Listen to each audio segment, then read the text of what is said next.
வணக்கம். நிச்சயமாக தமிழகத்தில் மிகப்பெரிய பரபரப்பை ஏற்படுத்திய மென்பொருள் பொறியாளர் கவின் ஆணவ படுகொலை வழக்கில் அவரை கொலை செய்ததாக கூறப்படும் சுர்ஜித்தின் தாயார் எஸ்ஐ ஆக இருந்த கிருஷ்ணகுமாரி 10 மாதங்களுக்கு பிறகு தற்போது சிபிசிஐடி போலீசாரால் அதிரடியாக கைது செய்யப்பட்டார்.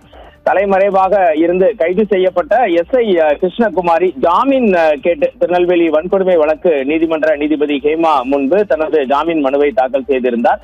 இந்த வழக்கு இன்று விசாரணைக்கு வந்த போது இதனுடைய விவரங்கள் அனைத்தையும் கேட்டறிந்த நீதிபதி ஹேமா இந்த ஜாமீன் மனுவை வருகிற ஜூன் 8ஆம் தேதிக்கு ஒத்திவைத்து தற்போது உத்தரவினை பிறப்பித்துள்ளார்.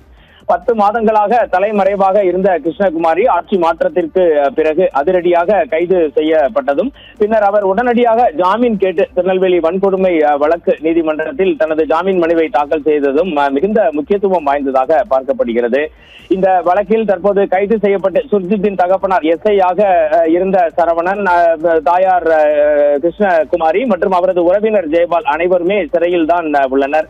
சிபிசிஐடி போலீசாரால் மிக சிறப்பாக விசாரணை மேற்கொள்ளப்பட்டு 10 மாத காலத்திற்கு பிறகு தலைமறைவாக இருந்த கிருஷ்ணகுமாரியின் ஜாமீன் மனு ஜூன் 8ஆம் தேதிக்கு தற்போது ஒத்திவைக்கப்பட்டிருக்கிறது. ஜூன் 8ஆம் தேதி தான் அவருக்கு நீதிமன்றம் ஜாமீன் வழங்குமா, இந்த வழக்கு விஷயத்தில் வேறு ஏதேனும் தகவல்களை சிபிசிஐடி தாக்கல் செய்திருக்கிறதா என்பது தெரிய வரும் என்பதால் ஜூன் 8ஆம் தேதியை நோக்கி பரபரப்பாக இந்த வழக்கு நகர்கிறது. விவரங்களுக்கு நன்றி வனராஜ்.